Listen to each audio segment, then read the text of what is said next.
In this episode, I am once again joined by Duncan Barford, occult practitioner, counsellor, and author of Occult Experiments in the Home. Duncan begins with an analysis of the 2016 film A Dark Song, which he believes is the most accurate depiction of occult practice in cinema. Duncan details the plot, breaks down its ritual scenes, and shares his own emotional reaction to the film's climax. Duncan then shifts gear and gives a detailed explanation of the infamous Abramelin Ritual, a multi-month ritual considered by many to be the most ambitious working a magician can attempt. Duncan gives a survey of the major written accounts of those who have attempted the ritual, including Aleister Crowley, Lionel Snell, and William Bloom, reveals why the ritual has such a high failure rate, and shares what he believes is the key to success in the working.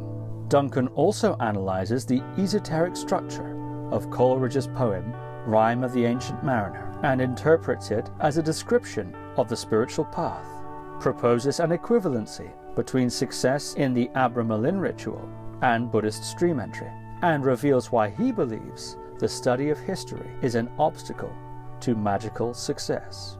So without further ado, Duncan Barford. Duncan Barford, welcome back to the podcast. Thank you. Thanks for having me, Steve. Good to be back. Yeah, it's great to see you again, and this is our third installment, and how fascinating the last two were, my goodness. And today we're going to talk about your book, The Magick of a Dark Song. There it is. To quote from the opening pages, this book will set out to explore how a work of fiction might present angels and other aspects of magic realistically, even though such things are commonly supposed not to exist in reality at all.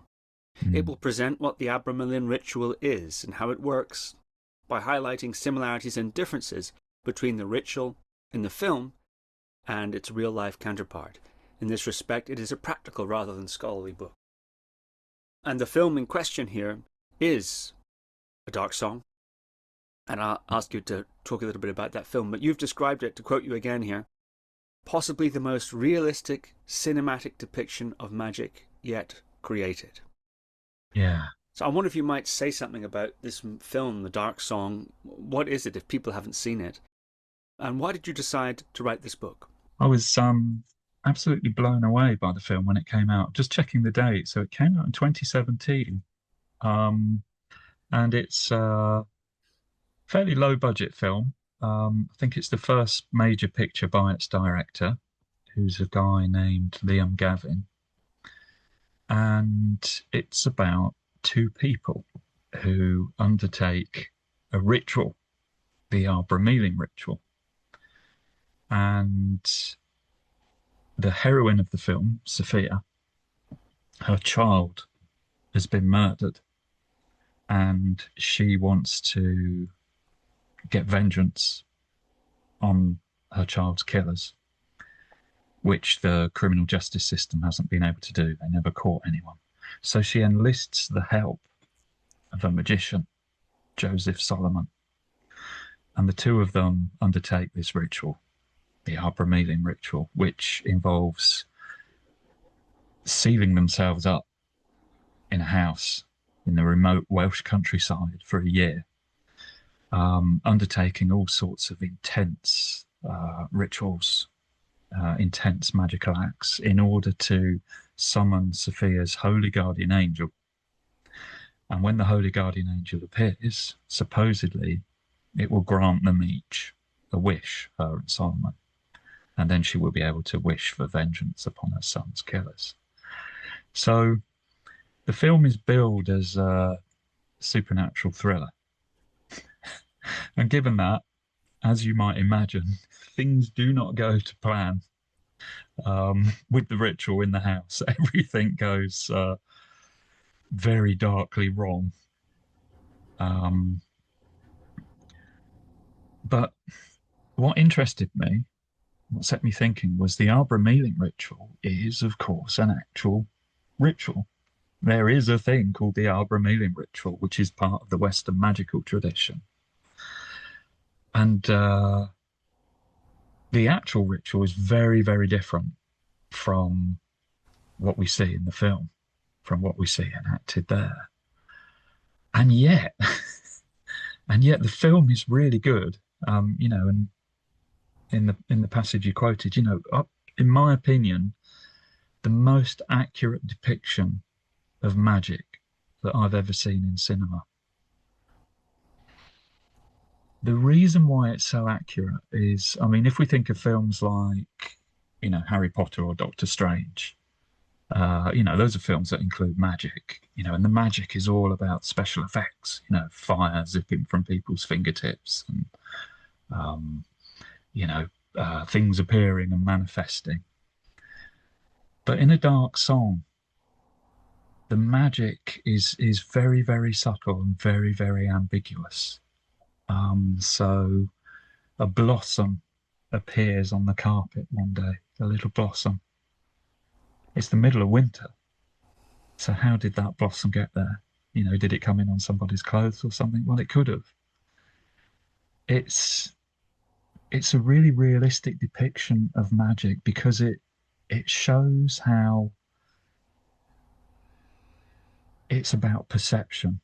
There's another part where the two characters are arguing over whether the magic has started to work or not. And a bird flies into the window as they're talking. And Solomon, the magician, is instantly, look, there you go, that's a synchronicity. The magic has started. This is working. And Sophia's like, but it's just a bird flying into a window. You know, it doesn't mean anything. So there's magic in A Dark Song if we allow there to be. If we interpret the things that we see in the film as magical. But on the other hand, this could just be two people locked up in a house together, gradually going nuts over the course of a year. Are we seeing magic, or are we seeing some sort of, you know, folie à deux? You know, two people at the mercy of their traumas, because of course, you know, things from their past start to surface as they work together.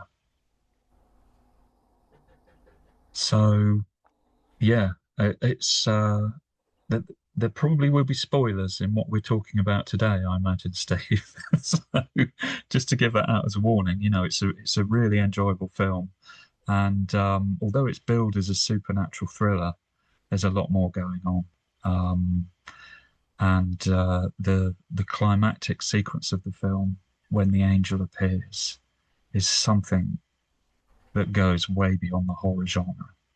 You know, something that it's really a mystical, spiritual film, you know, with horror trappings. I think that's a fair thing to give a spoiler warning. Yeah. So, yeah, spoiler warning. We are going to talk about this film, assuming that those who are listening have seen it or don't mind it being spoiled anyway. So maybe the thing to do is to describe the plot of the film, first of all, to lay that out. Yeah, so it starts off, we see Sophia looking around a house. She's looking for a venue for this ritual.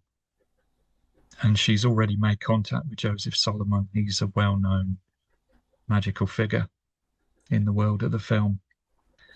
And there's friction from the two of them at the beginning.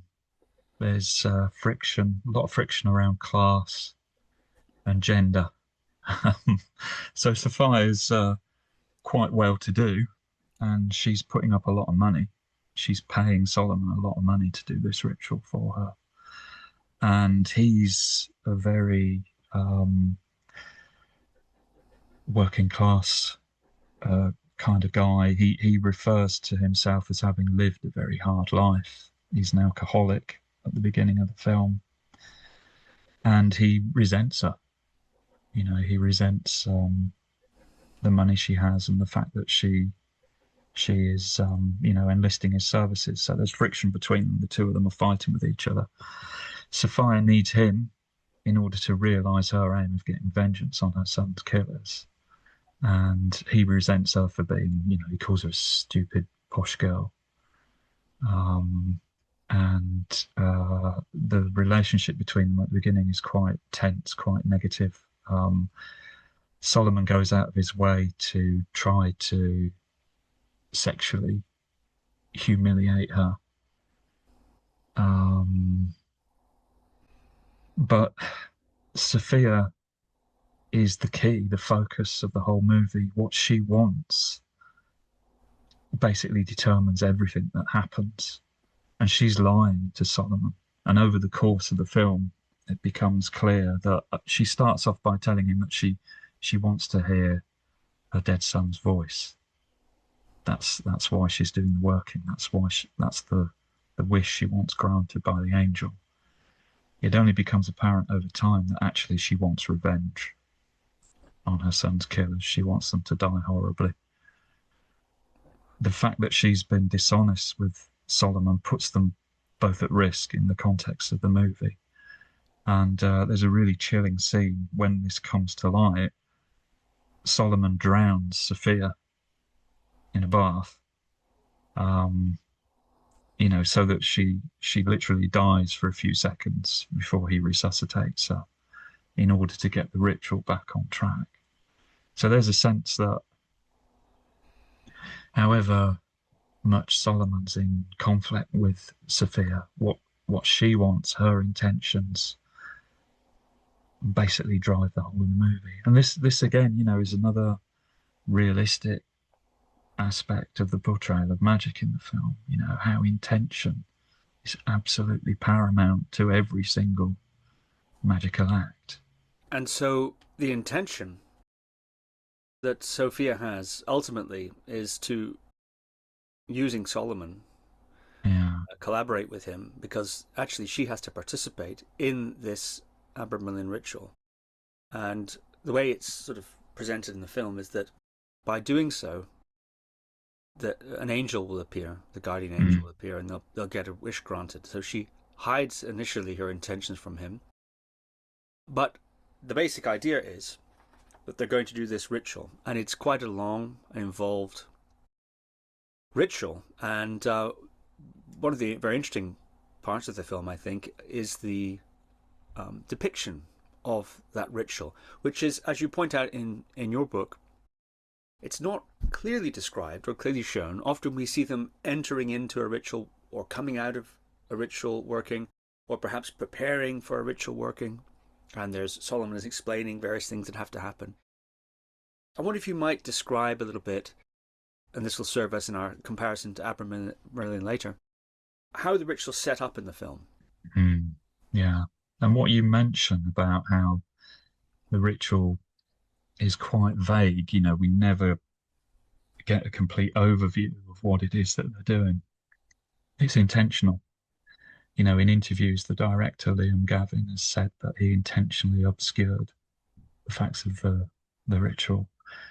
So Gavin he identifies as a Catholic, and in interviews, both him and Joseph Solomon, the guy who plays Joseph Solomon, Steve Oram, have been really quite negative about magic and occultism and magicians. It's pretty clear that both of them want no truck with magic or occultism. So Gavin's obscuration of the details of the ritual is intentional, so that people wouldn't copy it, or so that the film wouldn't contain anything, that's actually got some sort of occult angle to it.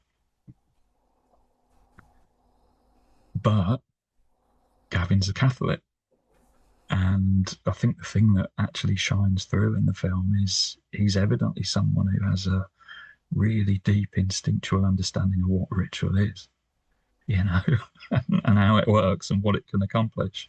And I think this is one of the things that makes A Dark Song such a great film. Low budget, one house, two people coming together to use ritual to do something really intense and emotionally exposing. And that intensity really comes through. So the ritual itself that we see in the film, there are circles chalked on the floor, aren't there? There's talk of opening vessels and working through circles, and the idea that as this work is completed over the months, this builds up a sort of energetic force that will enable the angel to appear. But as mentioned, it all goes completely wrong. There's a sense in the film that by doing this sort of work, it attracts presences from other worlds, that things will be drawn to the work that they're doing and will try to interfere and will try to break through. And over time, gradually, that's what starts to happen more and more. After Solomon drowns Sophia in the bath, as you might imagine, she's not best pleased by that, and they have a fight in the kitchen, and Solomon is accidentally stabbed with a knife. But they can't leave the house once they've sealed themselves in. There's a ring of salt around the house, which Solomon's made clear they absolutely must not cross before the ritual's completed. So there's no medical assistance, and eventually over time this wound that he's got starts to fester, and he gets progressively more and more ill, and eventually he dies.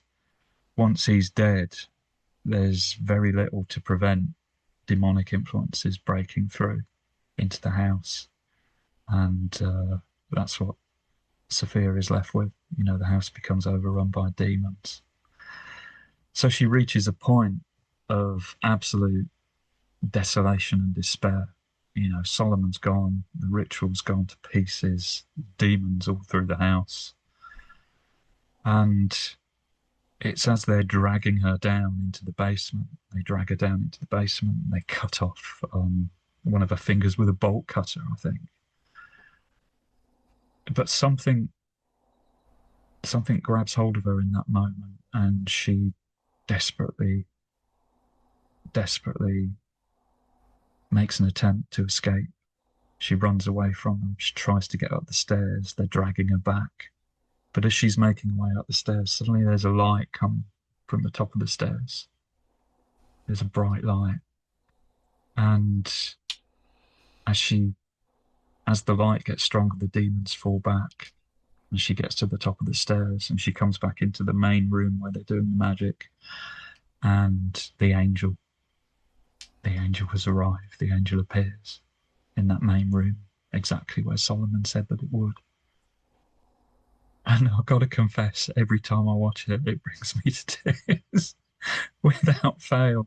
There's such a huge emotional release in the film at this point. There's such a sense of goodness. So the angel has come, and it's this beautiful androgynous figure. It's huge, has to sort of stoop down to fit into the room. Comes with a sword. The sword alone is the height of the room. So this being is having to bend down. A figure in gold armor with a gold helmet. And Sophia's presented with the moment that she's wanted all along. She now has a wish. The angel asks her what her wish is. And suddenly she realizes that what she wants is the power to forgive. And that's what she asks for. And when she asks for it, the angel gives this little smile. Oh, destroys me every time. She wants something. She wants something that she can only ask for, having gone through that destroying ordeal. She only knows what she wants when she reaches this point of absolute desolation at the end. And Gavin, the director, is doing something really, really clever here, because there's nothing to say that this isn't a purely Christian conclusion to the film. She realizes she wants the power to forgive. As she goes up the stairs and the demons are trying to drag her back, she's saying, I'm sorry. There's such heartfelt contrition in her at this moment. I mean, who's to say that the appearance of this angel, has nothing to do with the ritual they've done? Maybe it's because she's returned to Catholicism that in the earlier sequences in the film she states that she's broken from. could be the power of Christ that makes this angel appear, you know, and I imagine that's probably what's on the director's mind. But it's all very open. It's entirely a matter of the perception that we bring to the film, you know, in this moment, what happens. And even if it is a kind of crypto-Christian conclusion, it's still a risky one, because this is an angel that's turned up. You know, and angels occupy a quite ambiguous position in Christianity. You know, they're not Christ, they're not God, they're supernatural beings. You know, they're in that framework. You know, they're not themselves to be, you know, objects with which a relationship is cultivated. And yet here is this angel, you know, which is the vehicle to her realizing that what she really wants is the power to forgive. I'd like to come back to your personal reaction to that ending, which is quite striking, I think, and you mentioned it several times in the book, and I'd like to mine that a bit. But something you wrote here, to pick up your theme of journey, you write, the development of real-life magicians often follows a certain trajectory, but is not the journey of the hero from innocence to mastery, as depicted by Luke Skywalker or Harry Potter. The damage, flaws and desperations in the characters of Solomon and Sophia, apart from social realism, offer glimpses of what taking the magical path in real life might actually entail. I wonder if you might say something about that. You're seeing something in the trajectory of these characters in the film that reminds you of the path that someone takes if they engage in magical practice as a sort of spiritual path. Yeah. And you know, I don't think I'm reading too much into it. You know, this is there in the film. It's so sophisticated, it's so sensitive.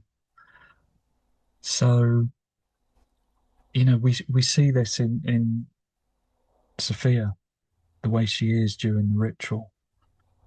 She desperately wants that vengeance. And she feels it's not happening. And she gets angry and she gets frustrated with Solomon.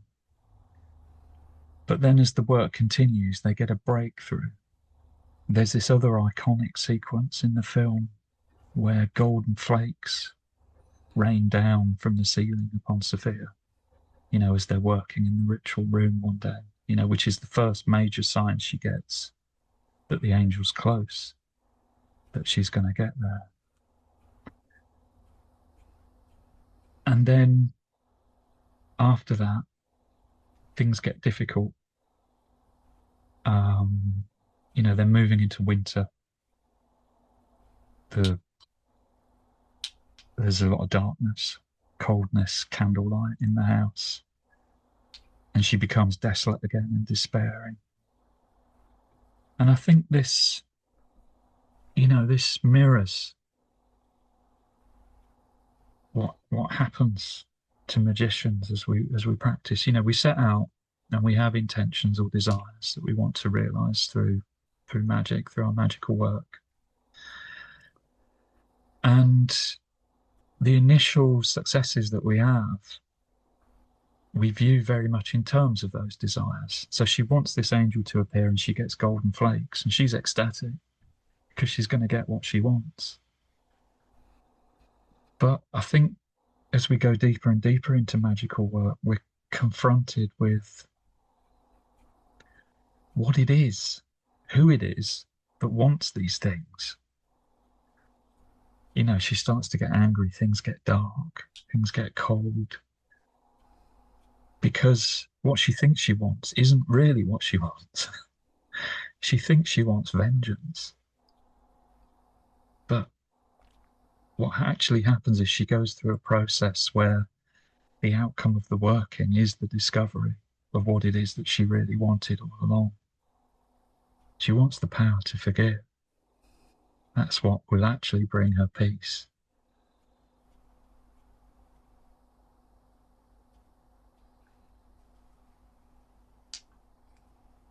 This is yet another aspect of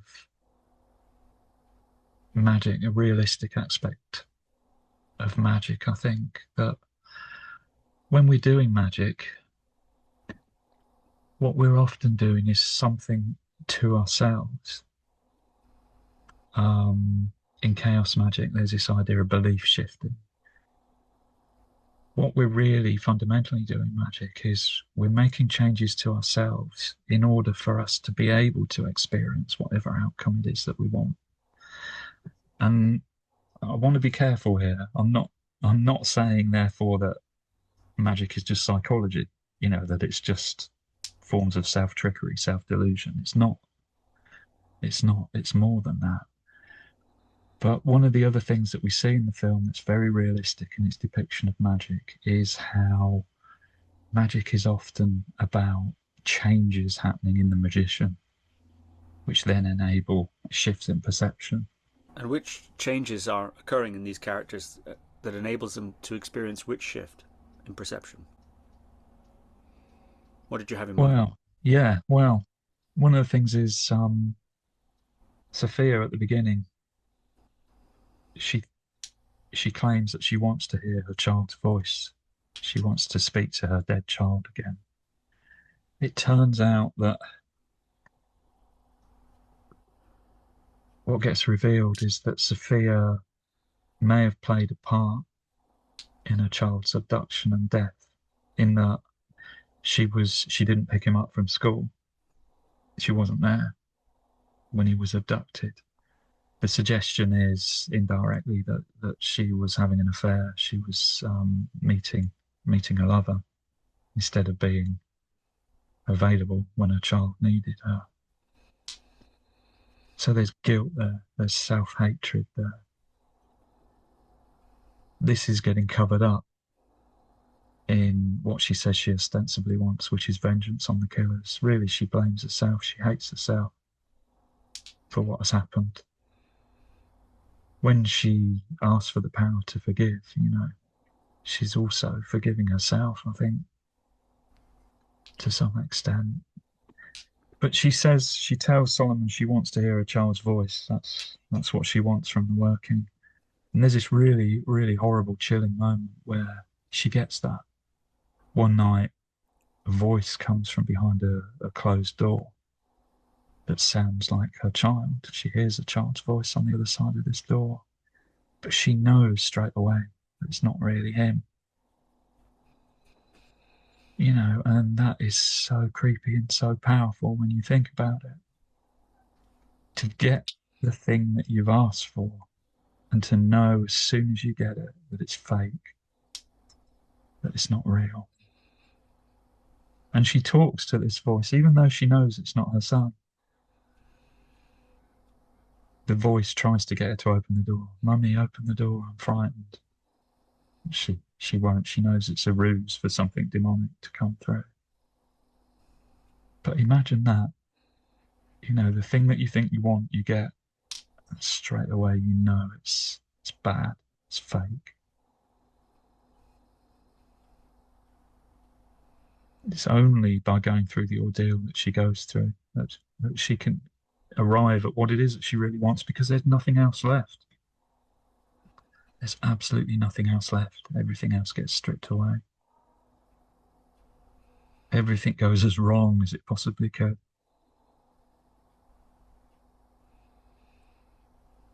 And yet, something remains, even in the face of that. Something remains that means the angel can come, that it comes willingly, even though everything has been destroyed. There's still that connection with the divine, that's always there.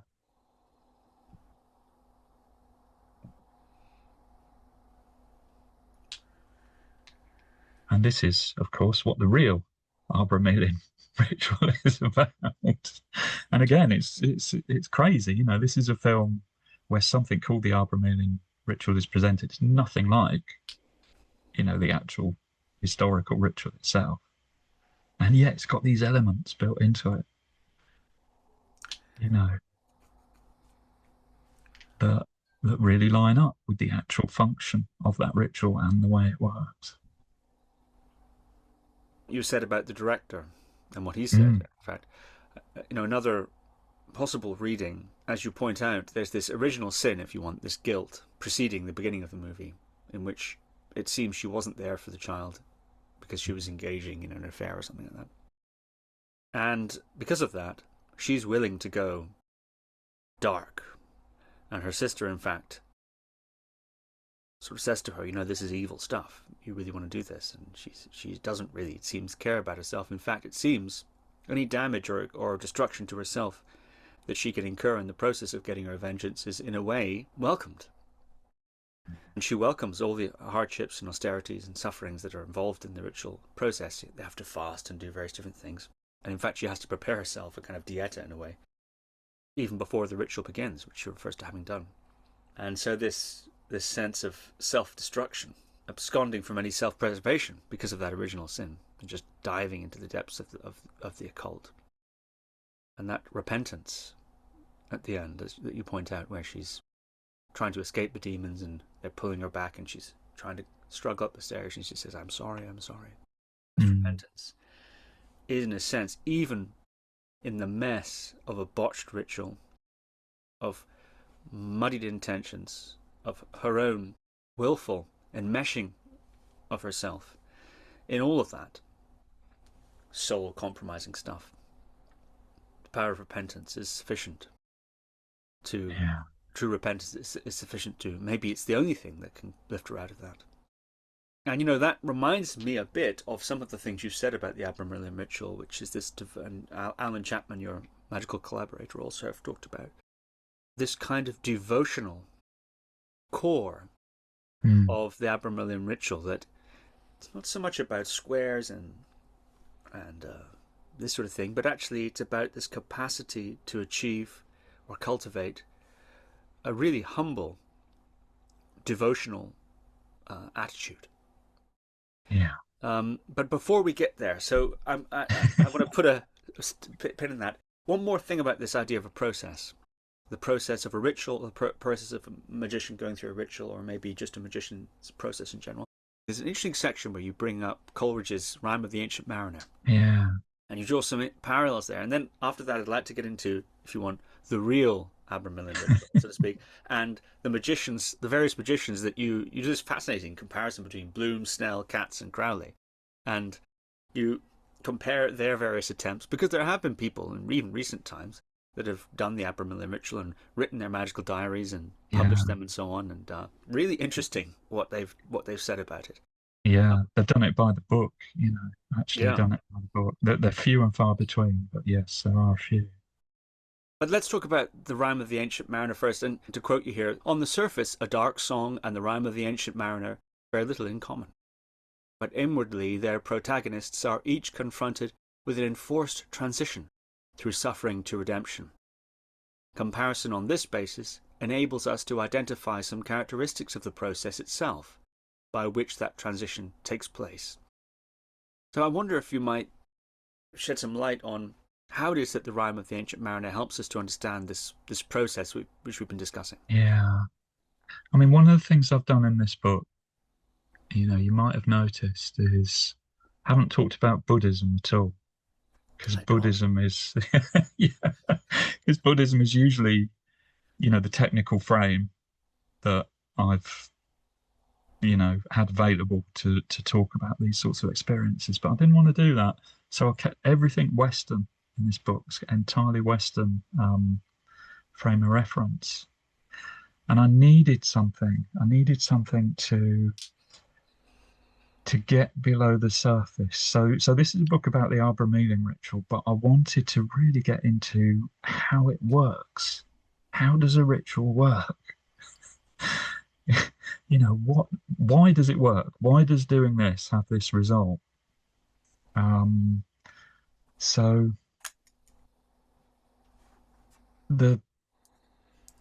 I found myself thinking, I need something that shows the mechanics of this ritual, that shows the process, step by step.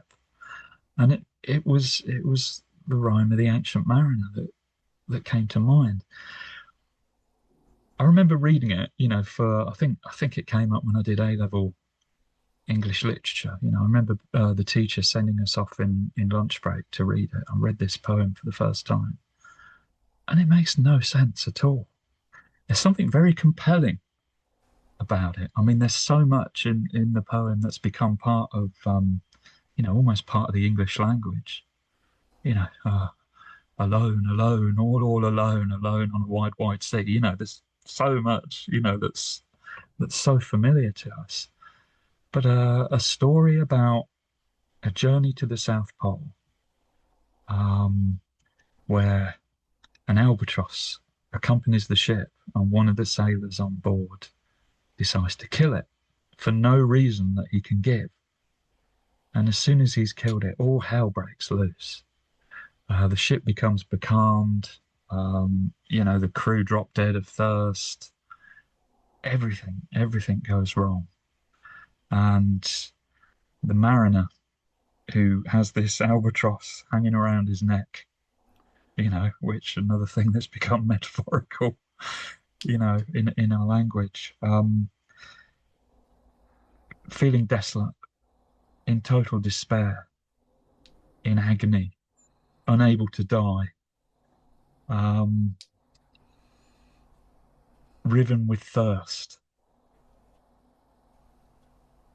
The sea is full of slimy, disgusting snakes everywhere. And suddenly there's this moment where he realizes that they're living things suffering just like him. And he feels this moment of compassion. And then suddenly he can pray. And yeah, it's bizarre. People have spilt so much ink over so many centuries, wondering what this poem is, what it's about. And I never knew until, you know, it became apparent to me that what the poem is it's showing the cycle of insight. You know, it's doing a Daniel Ingram. You know, I mean, Daniel, of course, you know, someone whose writings and teachings have had a huge impact on me. You know, it became apparent that that's what the poem is. That's why it's so mysterious. Coleridge was, you know, into Neoplatonic thought, mysticism, spirituality. You know, in the poems that he's left behind, there are hints that he's engaged in serious meditation practice, visualization practice. That's what this poem is about. Wordsworth, his collaborator, criticised the poem on the basis that you know, the events in it do not produce each other, I think was the way he described it. You know, it's just a bunch of images that don't really connect. But they do. There's a structure to it. And the structure that it has is the same structure as what happens in a dark song. It's the structure of the cycle of insight. So there's a crisis, there's a breakthrough, there's an ordeal, and then there's some sort of union. It's got this kind of like double peak. You know, there's a peak, which seems to be the thing, but then it turns out it's not the thing. And then there's a period of desolation and despair, but then the thing that's really the thing turns up. You know, like we said with Sophia, she thinks she wants vengeance, and she thinks she's getting there, and she's elated, but then it turns out it doesn't arrive. So she goes into despair, and it's only when she goes through an ordeal that enables her to realize what the real thing is that she wants, that she gets union with that. Similar in the Ancient Mariner, you know, so he kills the albatross, and can't say why he does it. Goes into this period of agony, is able to pray all of a sudden. So there's a breakthrough. He can pray now. But it's not over. it's not over for him. It turns out that he's being punished because the albatross that he killed is loved by an undersea spirit. And it's this undersea spirit that has control of the ship. And the spirit demands penance from him, from the ancient mariner. And it's only when, he goes through that penance, which costs the lives of the entire crew, that then he's spirited home and received back into society. And he's never the same, the ancient mariner, after this. We meet him at the beginning of the poem at a wedding. A wedding guest is about to go into the wedding, and the ancient mariner grabs hold of him and tells his story. And the ancient mariner now must wander the world, telling this story and repeating this process, utterly changed. And he's compelled, isn't he, to tell the story again, that comes over him from time to time. And I think that's perhaps also something he has in common with those who go through the insight process. Yeah. A strange compulsion to tell people at parties about what happened to you. Yeah. I'm being a bit facetious there. But it kind of replays the ordeal to an extent, doesn't it? It confronts the listener with, a little bit of what that experience is like. I mean, we imagine the ancient mariner is no longer the kind of person who goes around killing things at random, after this experience. He's no longer somebody who just acts without thinking.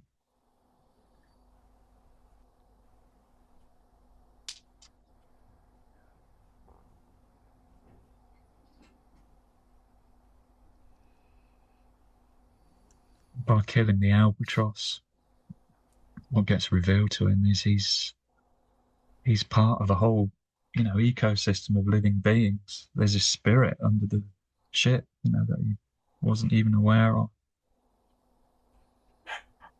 He's sort of folded back into a greater awareness of life. And made immortal. Yeah.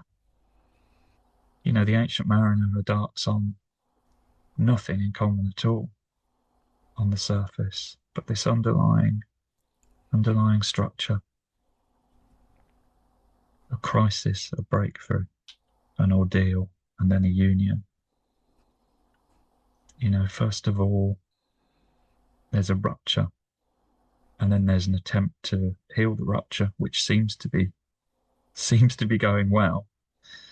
But what we're doing at that point is still on the basis of desire, or what we mistake our desire as being. And then afterwards, something that really confronts us with that, the ordeal. Everything will be stripped away, everything will be taken. What's going to be left?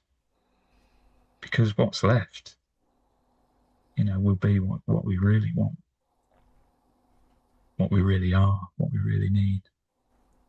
To come back to the Dark Song, something unsettling.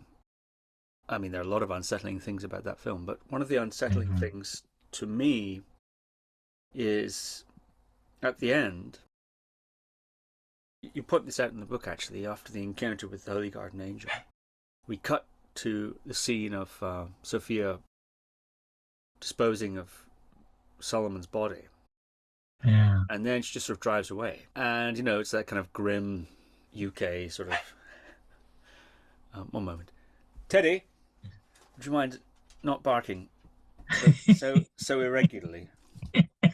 It's a bit distracting. Look, it's Duncan. Meet Duncan. Your occasional barking is even worse than regular. Here he is. Oh, what's Teddy? He looks like he's got a bit of spaniel in him. I think so, yeah. Yeah. Right, Teddy, now, will you do maybe a little less irregular barking? Okay. Thank you. Good chap. Okay. Settle down, fella. I was just saying, oh yeah, this sort of grim scene right? Just driving in her little car and stuff.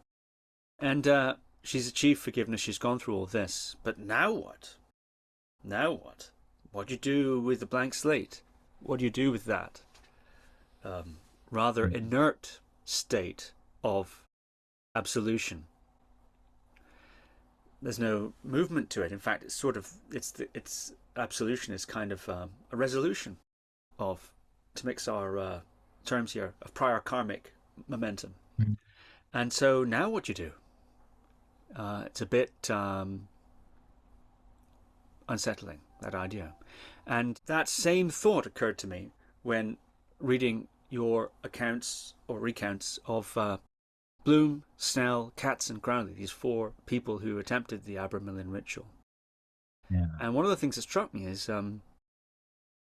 what do they hope to achieve from it? Magical power? Crowley was a mountaineer. Do you climb it just because it's there? I can understand that motivation myself. That you're into the occult things, for example, and you know about this Abramelin Ritual. It's notorious, it's dangerous, it's demanding, it's ultimate in some senses, and you have to climb that mountain once you've discovered it. Many of my own pursuits, I'm a bit like that. I see, whatever it is, not the occult, but when I get into things, when I discover the hard thing, it's like, well, now I've got to climb that mountain, I'm afraid. Yeah. It's a sort of strange quirk of mine. So I can relate to that. Or some sort of spiritual union. I didn't get really that sense, particularly in any of the 4 accounts, that there was a sort of spiritual motivation or enlightenment motivation, or even a sort of particularly devotional one. Yeah. I mean, I really like the ending. I think again, it's really understated and subtle. So she's, as you say, she's driving away from the house. She's disposed of Solomon's body in the lake. We sort of wonder whether there might be consequences to that somewhere further along. What's been set up is Solomon has a wish as well. Solomon's wish is to live invisibly, to vanish from the world. So in a way, he kind of gets his wish at the end of the film. But lovely tiny moment. She's driving away from the house. Her hand's all bandaged up because she's lost a finger. She's obviously in some pain. She's going along the road, and there's this moment where a car passes her in the opposite direction. It's just a second. They've been locked away in a house for a year. There's been no other character apart from Solomon and Sophia and some demons and an angel. But in terms of human characters, there's been nobody. And just that moment when the car passes and there's a kind of relaxation in her body, to be back in human society, to be back in the everyday world. Just that tiny moment, we really feel it. So I think there's that. There's that at the end. There's a rejoining humanity at the end. And I mean, imagine now what's in front of her. She no longer is craving vengeance. Perhaps she can even forgive herself a little for what she's done. Imagine what that will liberate for her now. No longer having to harbour that hatred and that resentment. She can get on with her life.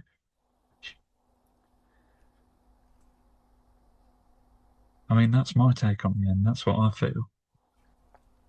And it's in that moment, that tiny moment when the car passes in the other direction. You don't even see who the driver is or anything. Just kind of catch a glimpse of it to the side, but it's all in her body. She sort of relaxes. I mean, I think that's very Ancient Mariner as well. At the end of the poem, there's a sense of the mariner kind of coming back to his hometown, his village. It seems impossible, seems improbable that he would ever be able to come back after what he's been through. But he does. He comes back home, returned to the marketplace with helping hands. So what about Bloom, Snell, Katz and Crowley? Yeah. And what about the real Abramelin Ritual? The real Abramelin Ritual, yeah. So, yeah, I suppose we should say something about the actual ritual. So it comes from a book. This is an old and battered copy. The Book of the Sacred Magic of Abramelin the Mage, which was translated by MacGregor Mathers, who was head of the Golden Dawn at the end of the 19th century. He translated it from an 18th century French manuscript, I think. Now, as with a lot of occult texts, there's all this kind of complexity and obfuscation around it. So the text itself purports to be written by a guy, Abraham.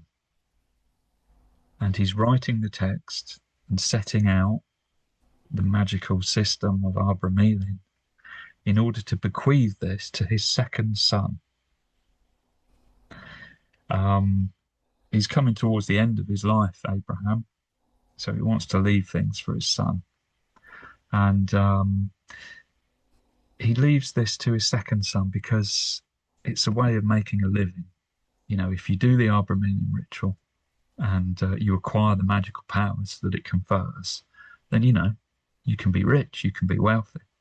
So he gives this to his son. But it's a kind of second prize. To his first son, you know, he teaches him Kabbalah.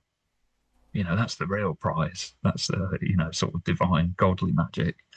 So this is just a way to get rich, you know, a kind of sort of materialistic magic that he bequeaths to his second son. So that's interesting. So Abraham, the supposed author of the text, is writing, I think, in the 1400s, the 1500s. But scholars who have looked at this text, apparently there are historical discrepancies, you know, that suggest that it's not written at that time.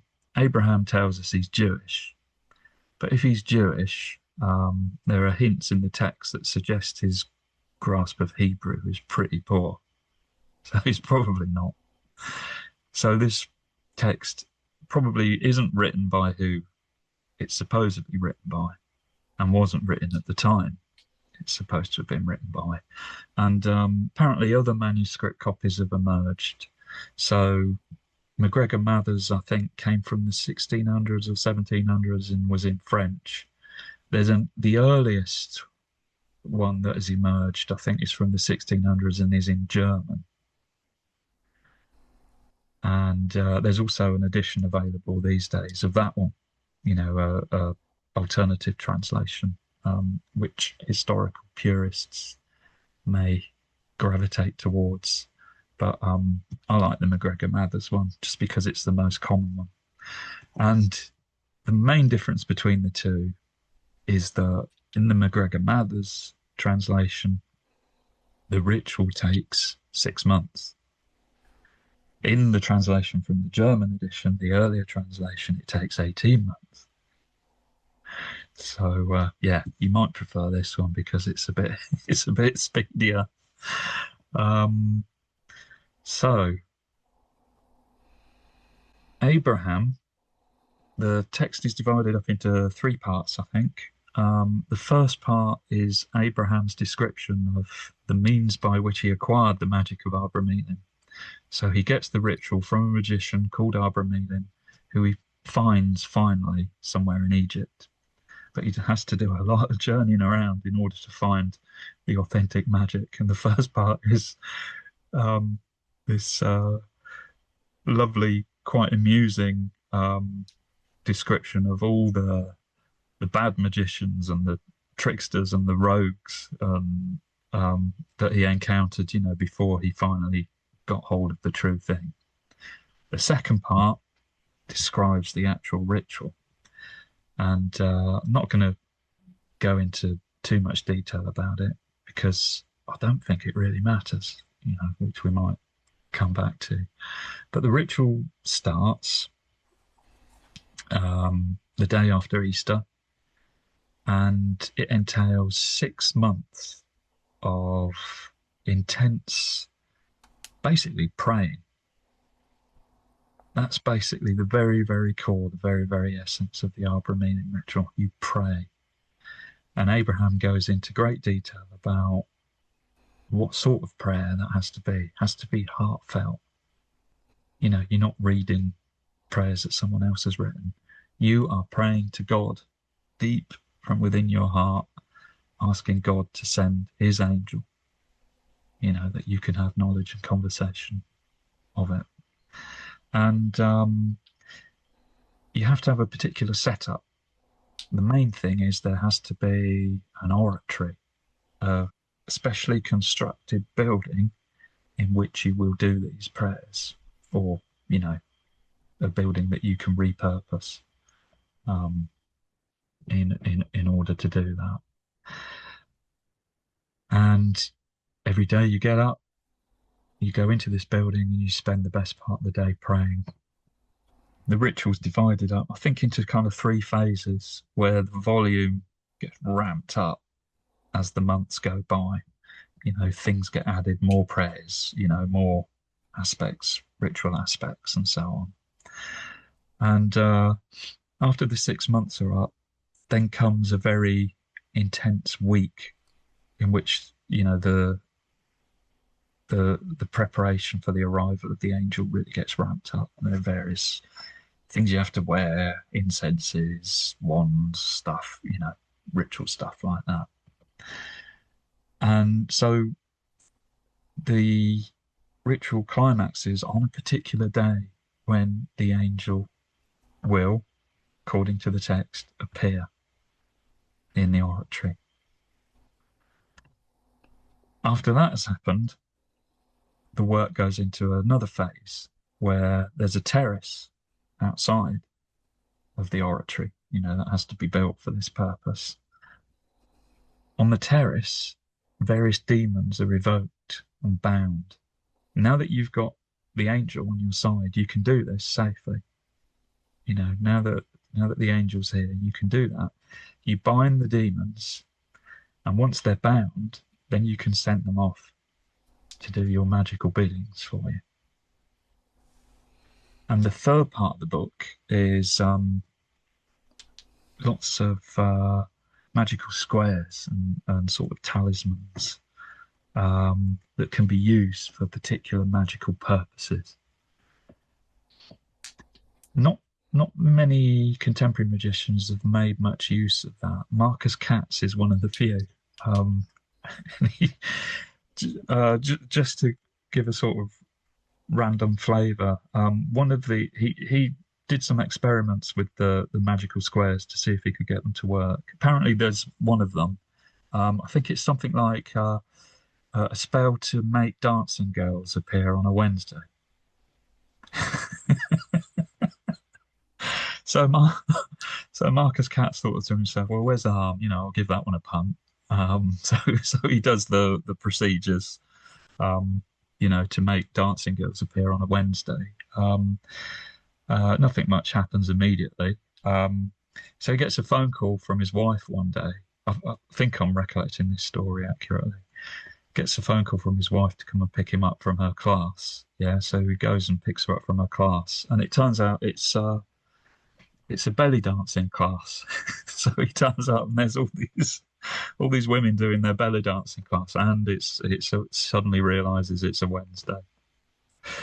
So, but like I said, you know, interestingly, many contemporary magicians don't seem to have bothered much with the third part. It's mostly been about, you know, about the angel. Why do you think that is? Yeah, it's interesting, isn't it? William Bloom, for instance, said that he just wasn't interested.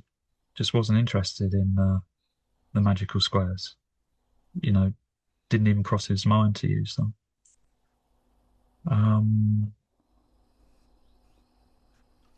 Yeah, it's interesting. I mean, the thing is, there are many, many grimoires with the kind of material in them, like that third part. What makes this ritual really, really unique is the second part, is this idea of a long, intense, magical retirement with an angel at the end. And the idea that this angel is, once it's encountered, it's something that will stick around, that will be available to you, a connection with the divine. Would it be fair to say that Crowley's attempts at the Abramelin Ritual popularized it in, I suppose, modern occultism, if we can say that? And his attempt is usually seen as a failure. Mm. And in fact, Bloom and Snell, at least in the initial edition of Bloom, also reported a sort of a failure in a way, particularly Snell. Almost failure anyway, kind of a failure. I wonder if you might talk a bit about that. And I've interviewed various other people who've on the podcast who've attempted the Abramelin Ritual, for example. Yeah, Mary you Schutten. have, yeah. And Mary Schutten bailed out of the ritual, and with quite severe consequences in her life, it seems. Took about 2 years to sort of get her over all that and emerge from it.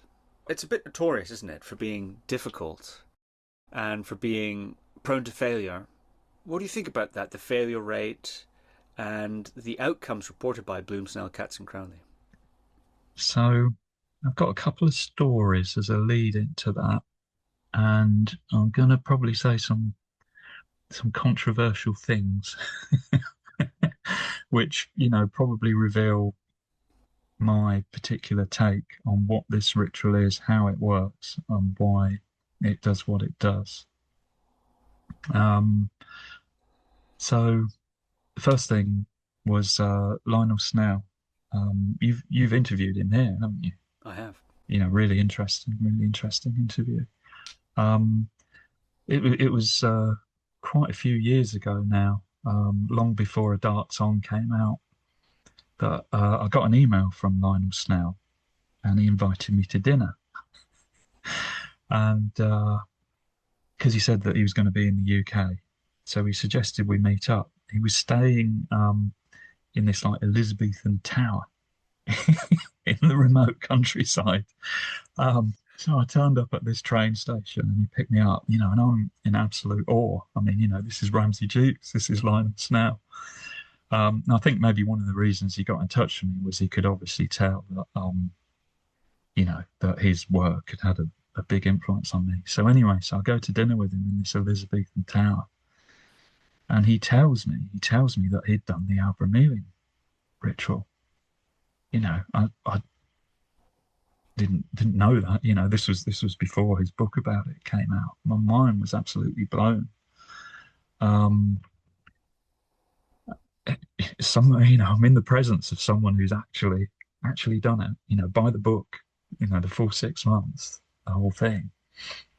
I remember him telling me this story. I hope I'm remembering it right.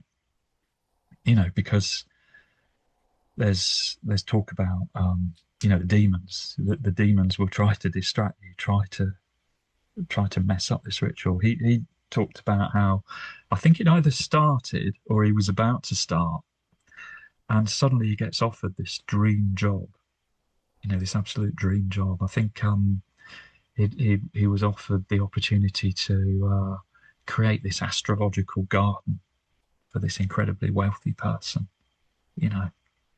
Just the ideal job for a magician.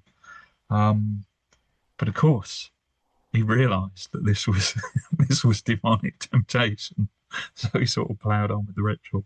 So I was overjoyed when I found that he was actually bringing out his diary, his Abramelin diaries, and he mentioned that he did this as a result of A Dark Song coming out. A lot more people now know that there is this thing called the Abramelin Ritual, and that it is based on something real. So that's one of the instigating things for bringing his diary out. So that was mind-blowing. The other interesting thing was when I was getting into occultism in the early noughties, I was trying to ramp up my tarot skills. So I went to see a tarot reader, someone doing it professionally to get a sense of, how people who get paid for it do it. So I went to see this woman in Brighton, and she was really good. She was coming out with all sorts of stuff. I don't know how she was picking up on things, using cards and telling me stuff about my life that she couldn't possibly have known. One of the things she said was, you're going to write a book and it will be about something historical. And I was like, I don't think so, because I don't like history. I really don't like history. I think history is a real obstacle to magic, real obstacle to magical practice, really destructive, gets in the way. There are a lot of occultists who take a very strong historical approach to what they do, and I struggle a lot of the time to really recognize what they're doing as magic. So there are people, I would imagine, who would say that if you are not following the book to the instructions, then you're not doing the Abramelin Ritual.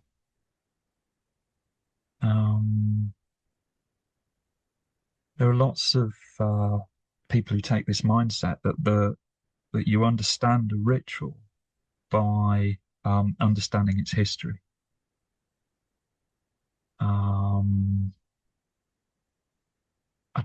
And that makes no sense to me at all. One of the things that really brought this home to me was Daniel Ingram and the work that he's done on fire Kasina meditation, bringing that back into practice. So it's there in the old meditation manuals, the Vimutti Marga, the Vishuddha Marga. The Vimutti Marga, the original text, written in Pali, we assume, probably having been transmitted orally for hundreds of years, but written down in Pali. The original Pali has been lost, doesn't exist anymore. What the original text that we have of that book is a Chinese translation from the Pali. So the Vimutti Marga, which contains the instructions for fire Kasina meditation, was translated from Pali into Chinese, and now it's been translated from Chinese into English. Yeah, it's going to be gibberish, isn't it? It's going to be utter gibberish, and it is. It is. But what I could see that Daniel Ingram had done was he'd tried to follow the translation that we have as much as he could, but then had just come up with his own terms, completely his own terms for describing what happens. There's a lot of talk in that text about the appearance of the sign. The word nimitta gets translated as sign. That's caused all sorts of confusion. People wondering about what this sign is, how it appears. So Daniel Ingram has come along and said, it's that sort of glowing spot in the middle of the visual field. What we have to do in magic, it's all about experience. That gets written down, but culture changes, language changes. It all gets turned into gibberish over time. We have to keep reinventing the wheel in magic. It's just the way it is, because it's all about personal experience. We have to keep getting back to that personal experience and creating our own terms for it over and over again. Trying to remain faithful to something in the past, situating the understanding of what we have now in the past, makes no sense to me in magical terms. You know, the thing that only ever happens in magic is somebody has an experience and they try to describe that as best they can. So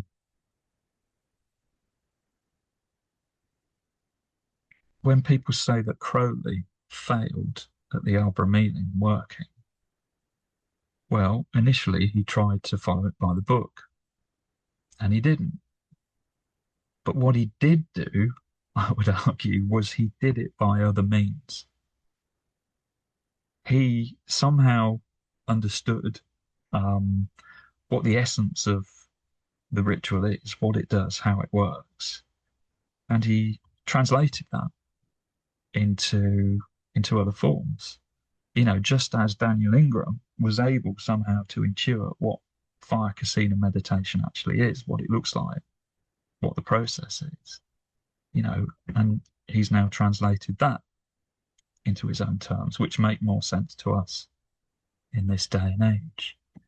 So the idea that Crowley failed at the Abramelin Ritual, yeah, he didn't do it by the book, but he did it. He invented his own version of it, and he completed that. So Crowley does the Abramelin working probably about 3 or 4 times in different ways at different times. You know, this is why the guy is a magical genius. First time, so he tries to do it. He keeps getting distracted. You know, he buys Boleskine House up in Scotland next to Loch Ness because it's got an oratory, you know, ready-made. And he tries to settle down and do the work, but he keeps getting distracted. And eventually he elopes with his wife Rose, and they go around the world. And you know, the whole thing gets put on hold. But he knows that he wants to do it because the Abramelin working, you know, like you were saying, is the thing that magicians do.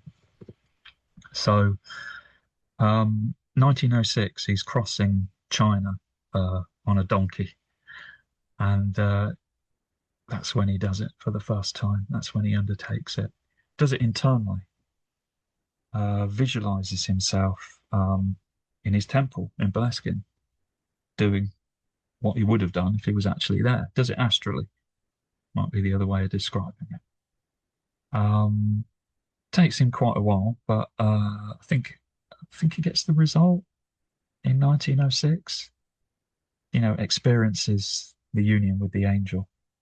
So he's not done it by the book at all. No, he hasn't followed the structure at all, but he arrives at the same result. So then he starts to think to himself, from the look of things, you know, how else might this be possible? How can I really, really narrow it down? And probably the most condensed distillation of the Abramelin Ritual is a book that he writes called John St. John, where he's a man about town in Paris, living his daily life. The technique he uses there is he just decides to wait for the angel. Just decides to wait. And that's the technique. Every single moment of every single day, he reminds himself that he's waiting. Opens his heart, longs for the angel to come to him. You know, meanwhile, he's going out to bars, restaurants, having affairs, you know, meeting people. But all the time, he's doing this waiting, you know, this earnest waiting. It takes him about 12 days. And then the angel arrives. And he goes through all the peaks and troughs, you know, of the experience. You know, shortly before the angel arrives, he's given up. He's desolate. Oh, this isn't going to work. This is pointless. This is stupid. You know, everything gets stripped away. Life is meaningless, pointless. You know, the whole thing in 12 days. I mean, probably having done it a couple of times already, you know, means that the experience gets speeded up. But so what I would argue the Abramelin Ritual encapsulates is a certain process, a certain structure that follows very closely, you know, what in a Buddhist context we would call the cycle of insight, but using a different paradigm to accomplish it.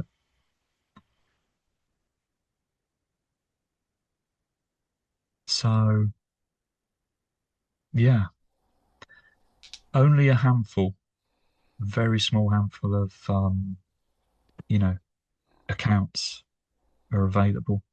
As you said, William Bloom, Lionel Snell, Marcus Katz, and Crowley. Although Crowley didn't do it by the book, the others attempted to. How do we judge whether they succeeded or not? Difficult question. My opinion is that out of them, Bloom definitely did. Lionel Snell himself says that he didn't, or he did perhaps partially. He arrived at the knowledge, but not the conversation, was how he put it. Marcus Katz tells us that he did succeed, but, I'm not sure. Two reasons. The first one is that immediately after the apparent success of the ritual, he plunges into a deep, deep depression and despair. Suggests that perhaps he called it too soon. And the other factor is that he seems very focused on something appearing visually. He's the only one of all these accounts who talks about actually seeing something that seems to have some sort of physical substance in the room. And I'm not sure that is, the experience that necessarily is what we're looking for if we're going to judge it as a success. Bloom is interesting. William Bloom. So he was writing originally under the pseudonym George Chevalier, a book called The Sacred Magician. First came out in 1976. So it was out in time to influence Lionel Snell, who did his work in 1977. In the first edition of The Sacred Magician by Bloom, he rips out the crucial final pages because he thought it would be too dangerous to publish them. But there was a second edition of the book that came out, I think, in 1992, where he puts that material back in. I think he lost the actual pages, but he restores his account of what actually happened at the climactic moment of the ritual. So if you're thinking of reading that book, I definitely recommend the later edition. What he says happened was he got to that moment when the angel was due to appear after all the months and months and months of effort, and nothing happened. Nothing happened. He was absolutely devastated, absolutely destroyed. So he limps back to his bedroom, just like in despair. He's wasted 6 months. He limps back to his bedroom, falls asleep, and while he's asleep, he has a wet dream. And he wakes up from this dream, and he hears this voice saying, "Come back, come back." So he goes back to the oratory, and the angel is there. The angel is there, and reflecting on it, he thinks that the ejaculation probably sort of relaxed him a bit, and he was able to kind of connect with what was actually going on. And credit to him for actually being so authentic and honest about what happened during that experience. The reason why he ripped out that account originally from the text was he supposed that having that experience of failure might be crucial to the process. That it was only by going through the desolation of nothing happening that the magician actually arrives at what's really happening. So that was why he omitted it from his account. But over time, he sort of came to the conclusion, well, it's probably different for everyone. And I think he's right. I think it is different. different for everyone. So he put the account back in. And yeah, my sense is that Bloom definitely achieved success at the ritual. The other two, less apparent. There are other accounts of Abramelin workings out there that you might be able to find on the internet, but I couldn't find any that were substantial enough to include in the book. I think what you need is someone giving an authentic, at the moment, account of what it is that they did and what happened. And some of the accounts out there don't meet that criteria. They're just banging on about generalities, rather than saying I did this and this occurred. What to you is the essence of the Abramelin ritual? Deep, sincere prayer. Doesn't have to be prayer, just has to be imploring, opening yourself up to the angel, desiring the angel, longing for the angel. And you do that all the time. All the time. You keep doing that. And eventually, everything that stands in the way of that will get ripped away.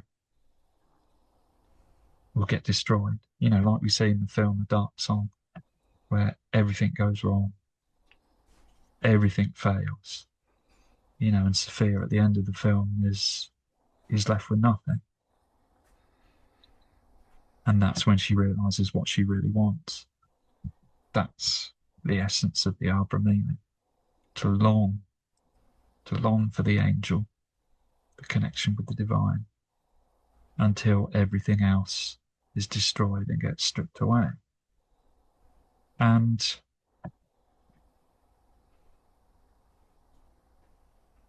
you might think, well, how is that possible? How is it possible to do that and function? I mean, in the film, it's obviously a drama. It's a supernatural thriller, horrendous things happening. There might be the assumption that something like that needs to happen, one's life needs to fall apart or something. It doesn't have to look like that. It doesn't have to be like that. I've worked with people going through this process.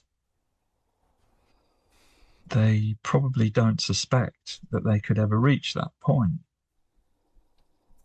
But they do. There comes a point where we just stop.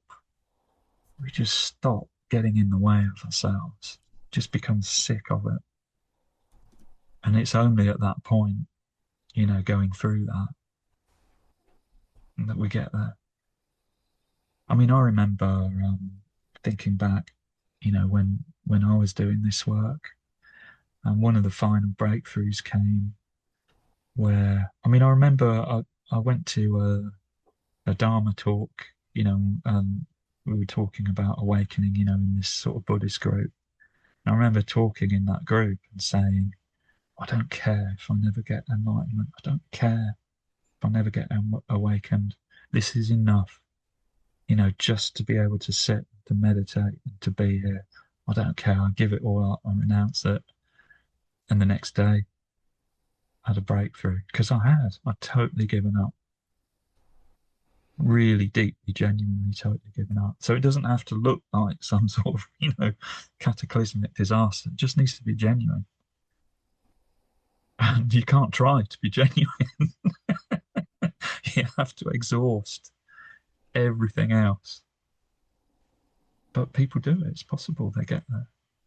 So having extracted the essence of the ritual, and it sounds like, if I think back to your previous comment, that the specifics of the ritual therefore are not so important as it is to find some way of enacting it. Enacting the essence, that is. How does that relate to the hit rate, if you like, of people trying the Abramelin ritual? Is it helpful to have extracted the essence and to have a, I suppose, more direct understanding of what's going on? Because presumably following the Mathers ritual, one goes through that process whilst focusing on hitting the beats of the recipe. One's attention is on doing the procedure, and the inner work that goes on happens underneath that, in a sense. Whereas what it seems to be hinting now towards is sort of more direct focus on the process itself as the procedure. Have I understood you correctly? And if so, seeing as you've guided people through this, how do you think that affects the hit rate? Now, I would imagine it increases the hit rate. I think, what you're describing there is maybe we see that particularly in Lionel Snell's account. So he'd read William Bloom's account, and he talks about how he finds it a bit new agey, and he finds it a bit sycophantic. Oh, I'm a miserable worm, and he doesn't want to do that. So he does the Abramelin working. He follows the instructions in Mather's text, pretty closely, but he doesn't succeed. And, my reading, I wondered whether it's because he's avoiding that fundamental sincere dedication to the angel. Maybe there's a bit of ironic distance that he's bringing to it. Miserable world. He doesn't see the need for that. But we're not doing that because it's a stipulation or a demand, that the divine demands that we, grovel in obeisance before it. We're doing that because it's a technique. It's the means of us as human beings being able to connect with something beyond ourselves. It's a technique. It's a method. And I think that's what Snell gets lured into. It's not enough just to follow the steps in the ritual. There's got to be that authentic surrender. So I think, by presenting the ritual to people as having that essence, I think that increases the hit rate. However, you have to do it all the time. And I think that's maybe the aspect of it that people struggle with, just how intense it has to be. All the time.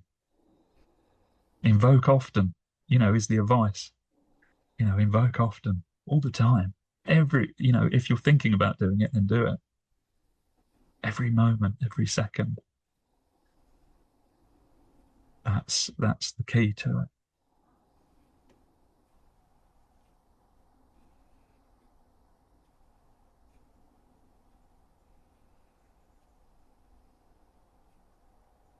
And that's where people struggle, I think. There's got to be a kind of uncommon dedication to this work.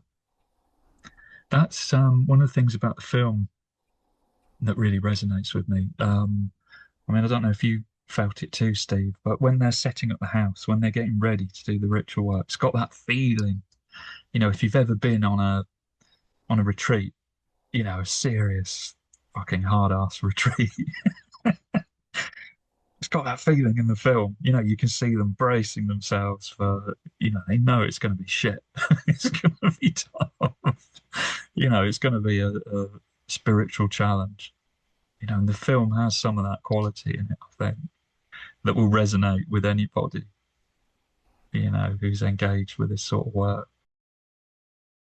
I mentioned before that Abramelin Ritual is sort of an Everest for occultists. You've said that it requires an uncommon dedication and so on and so forth. And commonly one hears warnings.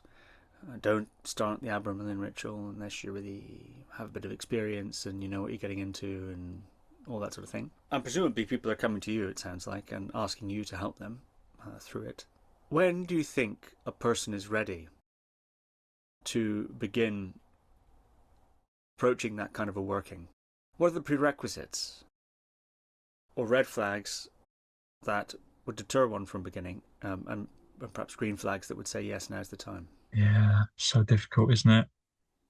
I mean, as I've talked about previously with you, Steve, I can't recommend that anybody does this stuff. There are risks. And it's not easy and it's not pleasant. Or it might not be easy and it might not be pleasant.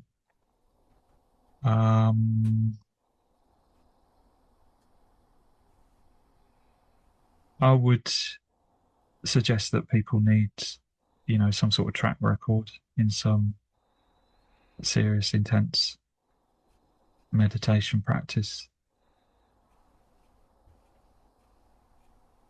Just so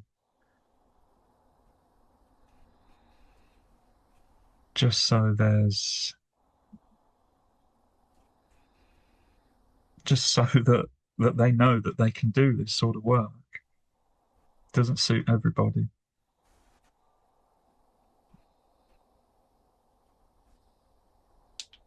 But the other thing to be said is you can do it in everyday life. You don't have to go on retreat to do this work. It can be done. Like Crowley demonstrated in John St. John. And Marcus Katz, when he does his 6-month Abramelin working, he does it, alongside a job and family commitments. And Abraham, in the actual text, gives guidelines for how to do that if you absolutely have to. So, yeah, you don't have to lock yourself away. Okay, my last question on this then. You compared the process of Abramelin Ritual to the progress of insight. I've heard people say, maybe I've even heard you say it actually, that meeting the holy guardian angel, that encounter, is sometimes compared to stream entry, or even made equivalent to stream entry. It's how to get to stream entry from a sort of Western occult point of view. When we say stream entry, of course, what's generally meant by people who make that comparison is the type of stream entry, the description of stream entry described by Daniel Ingram, to mention him again, in Mastering the Core Teachings of the Buddha, which is a particular sort of understanding of it, and that these things are somehow equivalent or so. And that links also to this idea that there are these perennial processes that people go through, that whether you're a Buddhist meditating or you're an occultist occulting, that you're going to go through you're going to cross a certain territory that's common to all mystics. And Daniel has that idea. He thinks the map is describing a real territory, and it's, of course, other people say that depending on the practice you do, you traverse different experiences. For example, Bhikkhu Analayo says that writes that progress of insight map is relevant to those who are practicing in that tradition with those techniques. It's not a universally applicable thing that we can find happening to mystics all over the place. So anyway, there are these kinds of ideas, and then there's this linking of Holy Guardian Angel with I suppose stream entry, something like that. In our previous interviews, you made those kind of remarks, and then you sort of rolled your eyes and at your former self and sighed and said, well, we thought we were arhats, and I'm not so sure now, and all that sort of stuff. So I wonder if you look back at the sort of remarks that you've made in these interviews and also in your own writings and so on, where are you with all of that now? This comparing of this Everest of occultism, as I've been insisting on calling it, probably wrongly, with this particular type of understanding of pragmatic dharma, understanding of stream entry, which is rather specific, I think, to that movement, and all that, and your own, I suppose, changing understanding of your attainments in light of that relationship.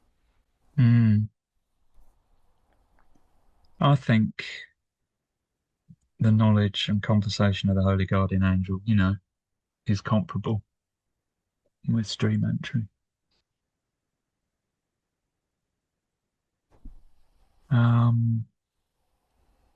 it's a you know, a specific technique, a specific perspective. The Holy Guardian Angel has been described as a dualistic representation of the non-dual. I think that's how it works. It's interesting how, you know, working with people who do this work, you know, I'm talking with them about connecting with their angel, you know, attaining union with their angel. They know when they've done it. You know, they'll turn up and they'll be like, they'll know. They'll know what that is when it happens. And I think that's instructive. We're talking about an angel, you know, we might imagine that as, you know, some being in a robe appearing in a room or something. But what I've seen is when people get it, even though they've not had that experience, they understand why it's described in those terms. And that's intriguing. I've not so far had people come to me and say, well, I had this really strange experience, you know, I wondered if this was it. And in terms of, you know, putting myself on the maps now, I don't feel a sense of pressure or urgency to do that now like I did once. I mean, I tend to refer now just to awakenings, you know. Seems like they're things that happen periodically. Some of them recently have been strange in ways that I couldn't have imagined. So to press slightly more on this comparison between stream entry and, you know, the casual observer might say, well, they have certain things in common in the sense that they're a climactic, somewhat supernatural moment. Stream entry, there's something special about it, isn't there? Perhaps not supernatural in any real definition of that term, but it's a special thing and it's difficult to get. They both have that reputation, and once you've got it, you know you've got it, and it's you're in part of a club now. You know, you're level 1 in case of stream entry, and etc. etc. I mean, it has a lot of these kinds of, but many initiation attainments share those commonalities. It's not clear to me that they have a great deal in common, really, other than these superficial resemblances that I've listed. But I've had neither of them, so, you know, I'm not exactly a very good judge, having neither stream entry nor knowledge and conversation with my guardian angel. And another factor, perhaps, is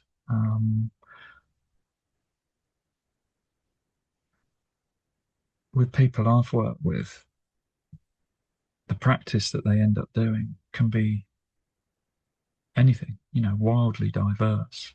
I mean, this was something Crowley taught as well.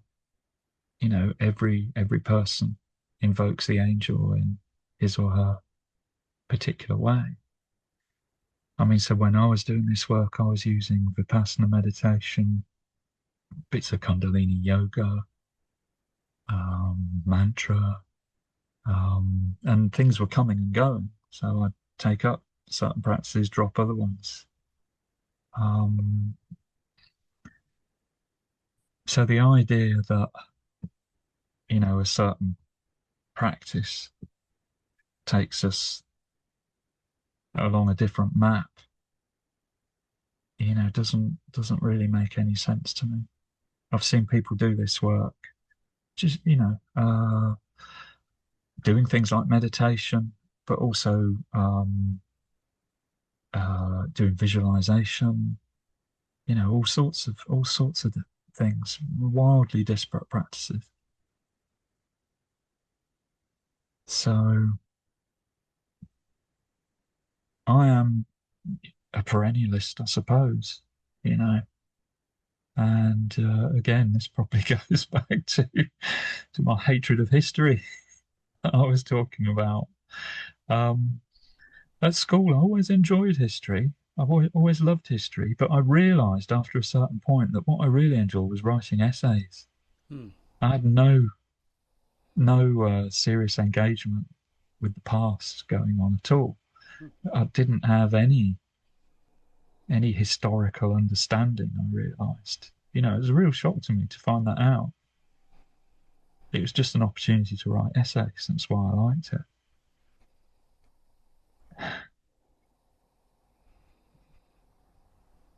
You know, maybe there's something personal there.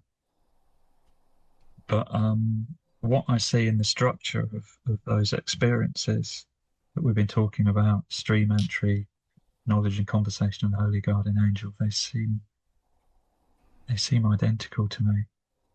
But perhaps here we see a contrast between the insider and the outsider's view. To the Right. outside, it looks so different. Yeah. From the inside, identical. There must be more and more people doing this work now than ever before. I mean, you were asking earlier about what my thought was on if we strip it down to its essence, you know, does that affect the hit rate?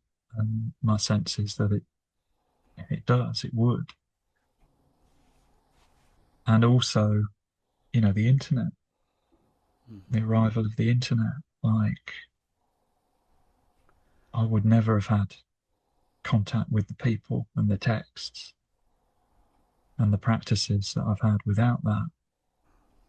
There must be more and more people than ever before doing this work and arriving at the results that it provides. Yes, it's quite a thought, isn't it? Mm. Yeah. And so, you know, when the film, The Magic of the Dark Song, came out, I was thinking, this is a way to hang, you know, these ideas upon it. If somebody likes the film, you know, maybe there's a resonance there with the real Abramelin Ritual. I mean, what I've tried to do in the book is, you know, it's about the film, but it's also a kind of sneaky magical primer as well. You know, there's a lot in there about the nature of magic, what it is and how it works, or how it doesn't work, because it's not causal.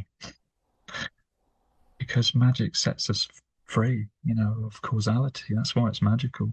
If magic was just a means to make something happen, then you know, there are plenty of ways to make something happen. The point of magic is that it doesn't, you know, it doesn't make something happen, and yet it happens anyway. Well, this has been very interesting indeed. Yeah, thank you, Steve. Well, thank you. Do you have Yeah, any? lovely to see you. Pardon? Lovely to see you again. Yes, likewise. Do you have any closing remarks? Anything you'd like to say? In your book, you also mention, and perhaps I'll quote this as the last thing from me, and then if you have any closing remarks, you say about the film, because it is a skillful representation of how magic arises from internal experience. Watching A Dark Song perhaps comes unnervingly close to participating in an actual magical ritual.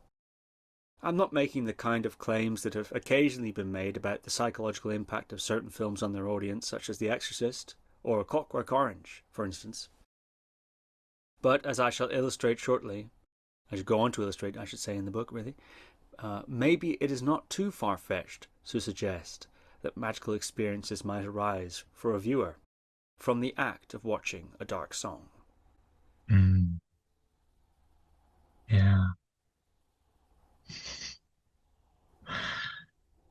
I mean, I can't resist telling the story that follows that in the book. Yeah, so I was working with somebody when I first saw the film, you know, doing the Holy Guardian Angel work. This was a friend of mine, and I told him, you know, you need to watch this film. It's about the Abramelin work, and it's really good. You'll like it. So he watched it, and he really liked it. But he said to me, he says something strange. The guy in the film, the magician, Joseph Solomon, who's played by the actor Steve Oram. My friend said, I sold my house to him the other week. He was the guy who bought my house. Huge synchronicity. So my friend had started Holy Guardian Angel work, and the first step he'd taken was to ask the angel for a sign of its presence.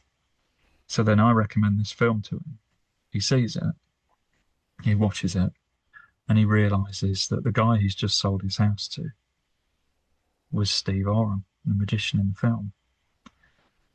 How many actors portray magicians who are doing the Abramelin working?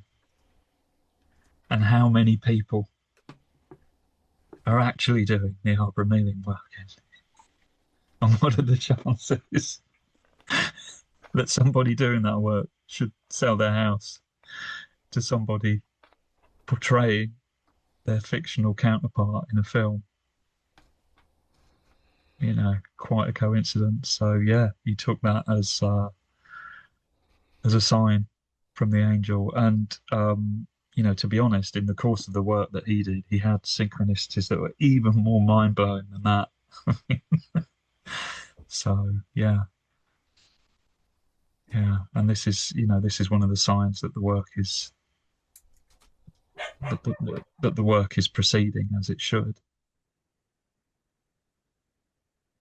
because you know, it's this internal process is beginning to spill over into reality, into real world effects.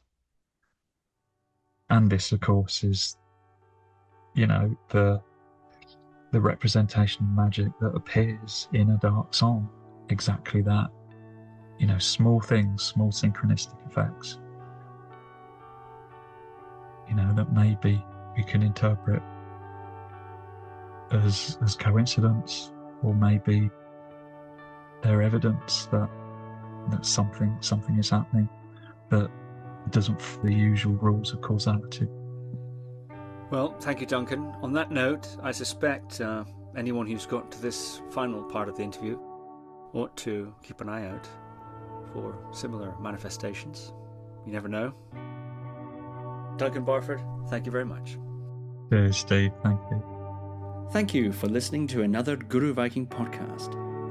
For more interviews like these, as well as articles, videos, and guided meditations, visit www.guruviking.com.